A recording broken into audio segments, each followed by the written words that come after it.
The family is the bedrock of the society. This is the general belief of people of Ayegun village. They hold family dearly.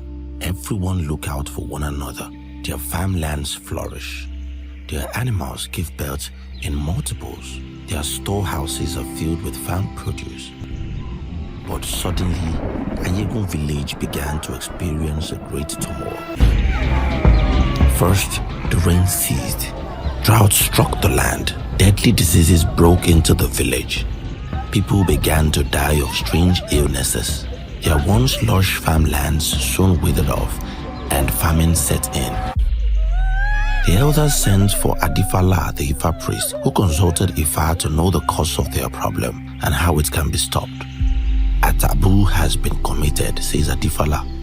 The confused elders murmured amongst themselves. What is this taboo? Asked one of them. The sitting king is a bastard. He must be dethroned and sent on exile for peace to be restored to Ayegun. This was the words of Ifa. Ifa's instruction was followed completely. Peace was restored to Ayegun. In order to prevent similar occurrence in future, the elders agreed that every matured maiden must undergo a rite of passage into womanhood. Before she is allowed to get married, this rite of passage they called Arinye. A virgin who must remain pure and unmarried all her life is appointed by Ifa as the Ashuju. If she ever gets impure, there will be severe consequences upon her and the entire Ayegun town.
I was very careful. I tried my best. Everything was even going well until the pot slipped and fell from my head. Oh, it's okay. We tried. It means Elidua want us to wait till next year. Is that what you're going to say? Isn't that the same thing you said last year? See, everything happens for a reason. And in time, I am sure that you're going to succeed at the next Arinye.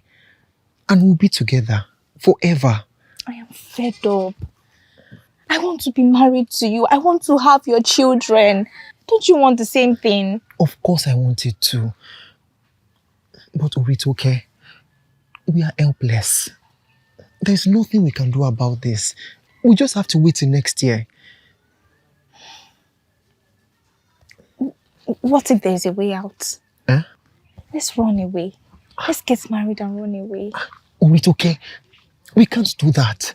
You know, it is dangerous. Those who tried it years ago, we both know what became of them. Hey, maybe I should go and talk to Ashoju.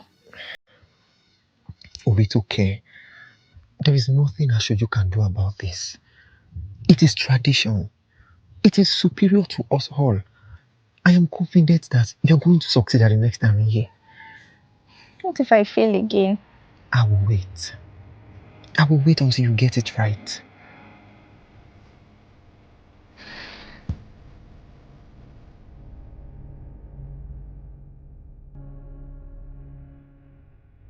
Omoloro, thank you for the success of this year's Arinye. Thank you for controlling the weather. There was no rain. The sun was not too scorchy. Thank you for making everything calm and peaceful. Who would have done this for us if not you? Esheyeye.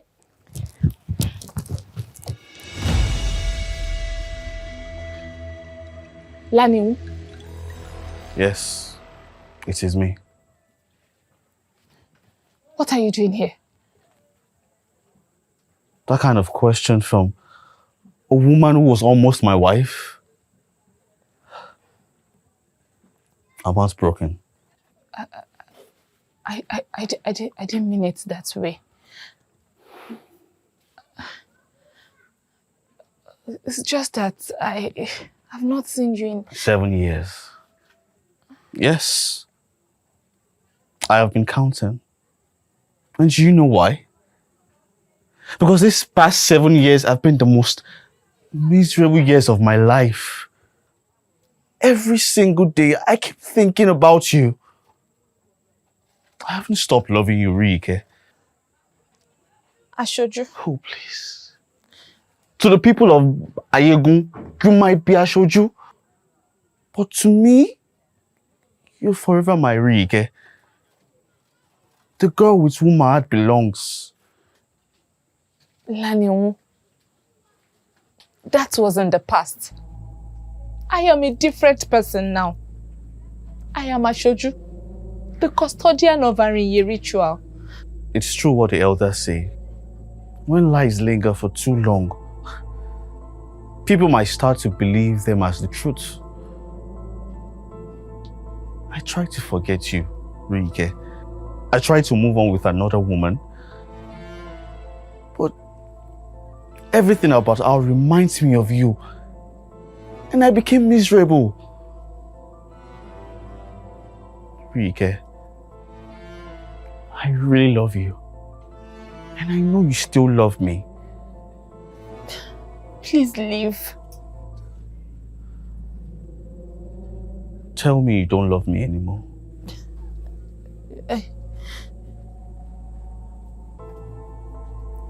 I stopped loving you. Is that what you tell yourself every night to sleep?